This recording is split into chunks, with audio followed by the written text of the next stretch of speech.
In fact, we challenged it and said, why are you mindlessly remanding us to 14 days custody? We only wanted to protest for 1 day. You should not remand us to 14 days custody. The division bench of the Madras High Court upheld that argument. So 144 is nothing new. I'm sure when Sri Advani, respected Sri Advani, was Home Minister, 144 was promulgated in many places at several times. Now when 144 is promulgated, there can be two situations. One, you actually violate 144. The other, you intend to violate 144.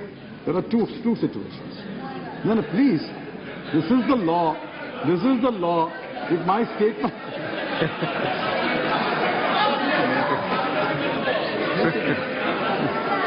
Wait a minute. You can look in... I request, sir, please hand over the Criminal Procedure Code. Please hand over the Criminal Procedure Code to the Honourable Leader of the Opposition and she can follow what I'm saying. When you violate 144,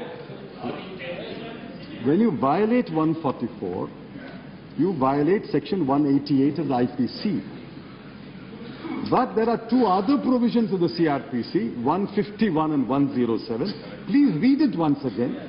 I mean, as a student of law, you were a student of law, I was a student of law. The teacher always tells you, and the judge always tells you, although you may be familiar with the provision, when you open a new brief, please read the section once again that morning.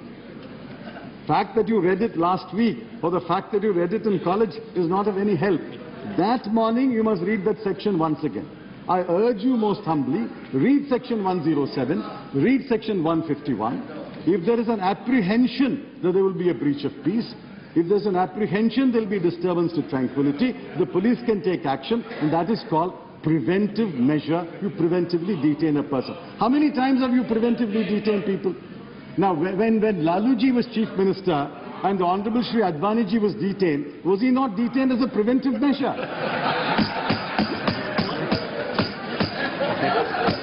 You detained him as a preventive measure, not because Shri Advaniji had actually violated any law. But that Shri Advaniji, if his wrath went through, he may violate any law, there may be a breach of peace, there may be a disturbance of tranquility, so Shri Laluji has arrested Shri Advaniji. That is the point. Now, point is, for just a moment, please. Point is, I'm not comparing, I'm only stating. Home Minister R.K. Singh arrested him. Home Secretary. I'm going to be very brief. Now the question has been asked. And has been asked by the Honourable Leader, so it's a serious question. It was asked in other House also, some others have asked. Who takes this decision? Who takes this decision? Now, do the police take this decision? Does the Home Minister take the decision? Does the Prime Minister take the decision? Who in law takes this decision? Now, last week, you almost accused me as though I had ordered a lathi charge on the young BJYM boys who were protesting. I did not even know they were protesting on that day. I was tied up in the house. I looked into the record. I found that between 1998 and 2004, there were 27 such police actions against protesters in Jantar Mantar. Now, certainly it is not my case that the Home Minister of the day ordered the police action in those 27 cases. 27 cases. 3 of them were against Youth Congress protesters. They were protesting, police took some action, arrested a few people, took them to the magistrate. Water cannon was used once. These are decisions that are taken by the police. If you ask me, please listen to me. Please sit down. Please. These are decisions taken by the police based on their judgment. Of course, the ministry is kept informed. We are in touch. That is why there is a control room. That is why there is wireless communication. The ministry is kept informed. The minister is kept informed. The Home Secretary is kept informed. But the decision is taken by the police officer who's in charge of maintaining peace and tranquility in that area. Now, In this case, it was quite clear, even in the evening of August 15, that Sri Anna Hazare intended to violate the prohibitory order. Police officers attempted to go and meet him on the evening of August 15. They said he would meet him, but then they said he was tired, he had retired for the night. Fine. On the morning of August 16, they met him again and asked him, what does he intend to do?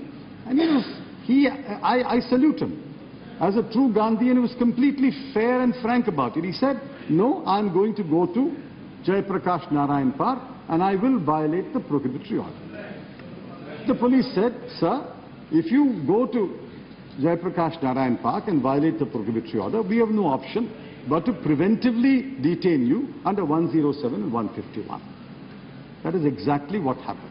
Of course, I was told shortly thereafter he had been detained. We also saw it on television. He was taken to a magistrate. Please remember, the Prime Minister's statement brings it out clearly. The police did not ask for a remand. We said we don't want him. We are not asking for a remand at all. 2,630 people who had been detained elsewhere were released that evening. We did not want anyone's remand. The executive magistrate, according to the records which I have seen, told Sri Anna Hazare fairly, I will release you on your bond. You have been arrested, I'll release you on your bond. Will you undertake not to violate the order? Again, the true Gandhian, he said, no, I will violate the order. Then the judge told him, I'm not criticizing. Please, I said, I did not say I'm laughing. In fact, I raised my hand to say it's not a matter of laughing. Please don't impute motives. Please don't impute motives. Please don't impute motives. You were disturbing the Prime Minister when the Prime Minister was making the statement and I was observing you. That's very unfair. You disturbed the Prime Minister at least 25 times this morning. Please don't do that. Please, You're insulting the Prime Minister's office when the Prime Minister makes the statement. Please don't do that. Now, I salute him.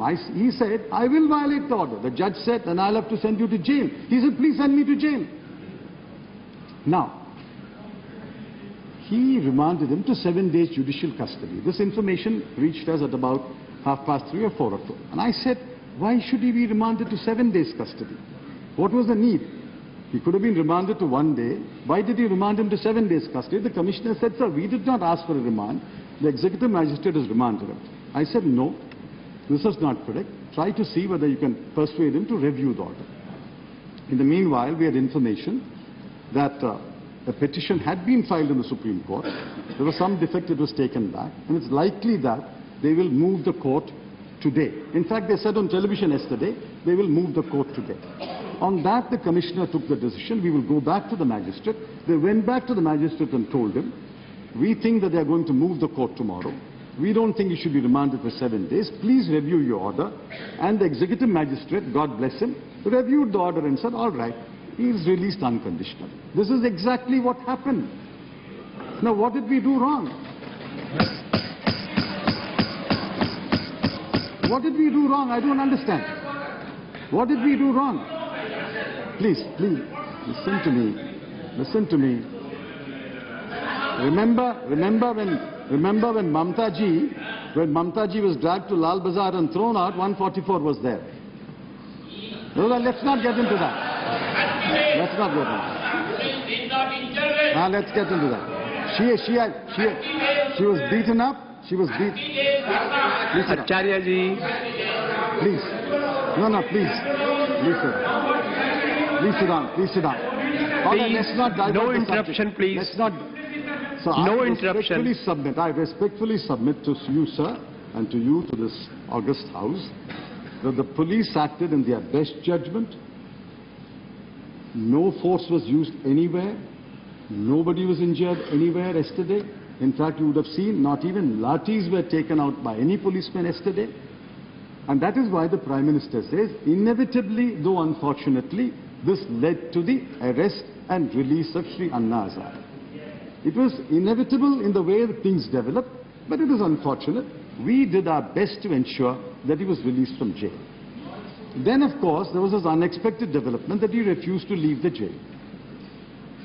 So he's in jail. He's in jail. And then he's consulting his friends. And I sincerely hope And I ask you to hope along with me and use your good office. I sincerely hope that he will give up his protest in jail, and if he wants to carry on a protest elsewhere, carry on the protest under conditions which are appropriate to that place. I ask again, just a moment, please wait a minute, don't be in a hurry. I ask again, has any permission been given by Delhi police or any police anywhere in the country without conditions? Prime Minister says in a statement, every time a permission is granted, we have a High Court judgment, we have a Supreme Court judgment, those conditions have to be incorporated. There are rules that have to be incorporated, and an undertaking is taken from all organizers that they will abide by the conditions. Even during the elections. There are 22 conditions were imposed. They accepted 16 conditions. It is not even the case of Shri Anna Hazare that no condition should be imposed. Some of you say no condition should be imposed. I'm surprised. 16 conditions have been accepted by them. There is a dispute about 6 conditions. Now, there are 2 courses of action to Shri Anna Hazare. One, he can come back to the police and say, these 6 conditions are onerous, let us discuss the 6 conditions. Or, he can go to court to say, these 6 conditions are unreasonable. Or, the Gandhian that he is, he said, these are unreasonable conditions, I will violate them, you take action. Now the point is, there is no other way in which these conditions can be reviewed or reconsidered. I sincerely hope that they will go to court and let the court decide whether the conditions were reasonable or unreasonable.